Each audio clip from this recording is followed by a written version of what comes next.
And so the Valentine's Day energy continues. Joining me now, Ksenia Tutrina, real estate agent locally. But I have to say, first of all, good morning. Good morning. And I love your pink and I love your Thank you. sunglasses. Well, It it's is. for the love day, so happy Valentine's Day. Happy Valentine's Day to you too. And it is, but it's interesting because right before we went on, you said your biggest love affair has been with Aspen. Yeah, that's true. I think it's the longest place that I've lived in, except for Moscow, where I was born. And I think the second biggest love story is with real estate. And I think that's for a lot of people because you see properties here and homes that are unlike anything else. So I think that's what created my passion for real estate and for Aspen. It's just the combination of both.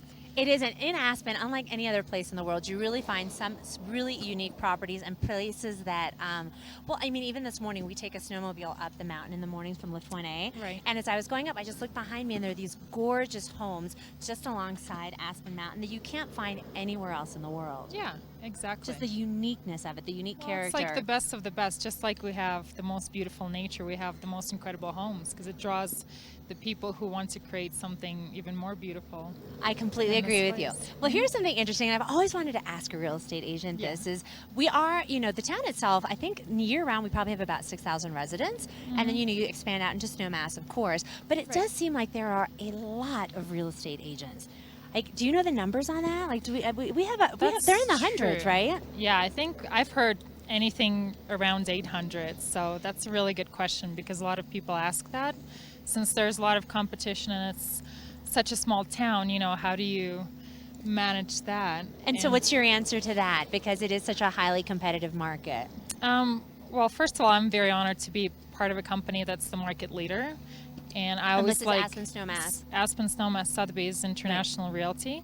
And I just always look at numbers. And if you look back for the past 12 years, we have been the market leader in sales volume. And for 2019, I think out of the top 10 brokers, 6 of them were with Aspen Snowmass Sotheby's. So I think that's a very impressive statistic. And then I think so far we've had about 40 sales in Aspen and Snowmass.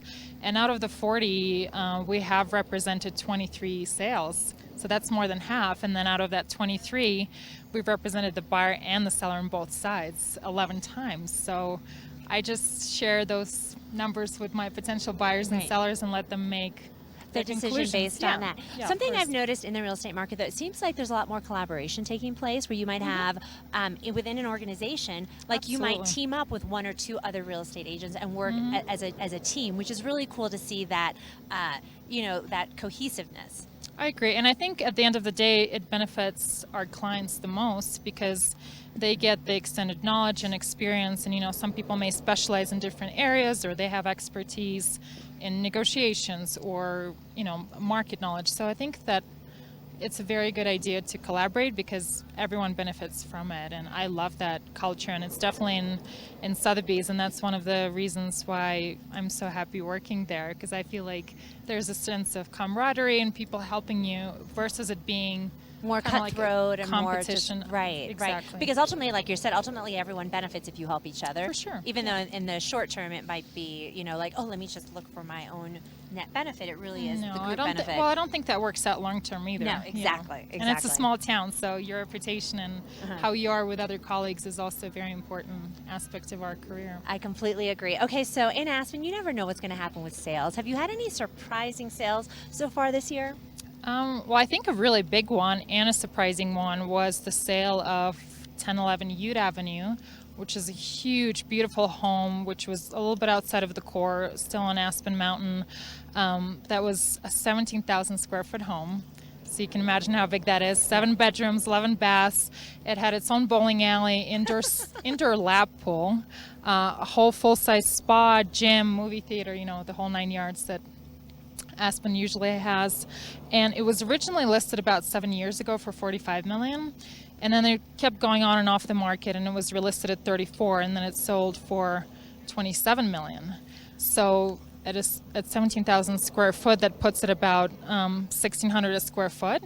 So if we compare that, for example, to Red Mountain, because it's hard to compare that house within the core because there's There's nothing like it, There's though. nothing like Right. it. Yeah, it's kind of like one of a kind. So in Red Mountain, there are about 34 homes for sale now, between 4.5 to 33 million, and they're at an average of 2,200 a square foot. So you can say that that was a great deal, but there's much more involved with that sale than, well, then I think we have time to talk about. So it was interesting because I think it shows that buyers shouldn't be afraid to make an offer, because whereas the seller might have been hesitant last year, or they didn't want to, accept a discounted offer, something may have changed. And so I always encourage buyers to go through with offers if they feel like that's the house that they want. Well, and in that house in particular, if the original asking price years ago was 45 million and it ended up selling for 27 million, it was because someone was willing to put in an offer that less than asking, and it worked out for them. Yeah, exactly. But I always caution people when deals like that happen, it always looks like a deal, but there's always a question, well, was it priced appropriately in the first place? Or was there such a huge, overprice there that now it seems like a deal? And I always caution people to, there's a lot of people looking for deals, but we have so many sophisticated buyers who are watching the market every day that any discrepancy in pricing gets picked up immediately. So instead of looking at it as you're getting a deal in Aspen, I always encourage people to look at it as you're getting the best lifestyle in the world, and that's, to me, that's the best deal ever. And that's where you have to factor that in into what you're Yeah. willing to pay. Okay, what do you tell people that are saying, you know what, Aspen's kind of topping out. They're kind of at the top of the market right now. We're all holding our breath, waiting for the bubble to burst. What is your take on that? What have you seen personally? Well, I think that's a very good question, because there's a lot of talk about it being at the top. And of course, buyers who are savvy, they don't want to buy at the top. Nobody does. And like one of my brilliant colleagues, Tim Aspen, who writes a great report that I encourage everyone to read about real estate, he talks about that historically, Aspen prices have always been at their highest, well, except for the Great Recession, of course. So the way to look at it is, yes, we're going to have some dips, obviously, but long term, it's a positive trend. And so it's important to look at it as, are you playing a dangerous waiting game? Because the biggest, I think, disappointment for people is not having gotten into the market. And also the value that you get from coming and visiting and using it, and bringing your children and grandchildren here, that's invaluable. And to me, are you going to get some appreciation tomorrow or next year? It depends on how long you're in the market. And I also think it makes sense to come here and look at properties. Like, for example, if you want liquidity, and if you're worried about, are you going to be able to get out of the market and sell quickly, you can look at the core. But if you're coming in looking for value and you really want that appreciation, I think a good strategy is doing a remodel, because most people don't want to wait the 2 to 3 years that it takes, to design a home, do all the building plans, permits, then construction takes another year.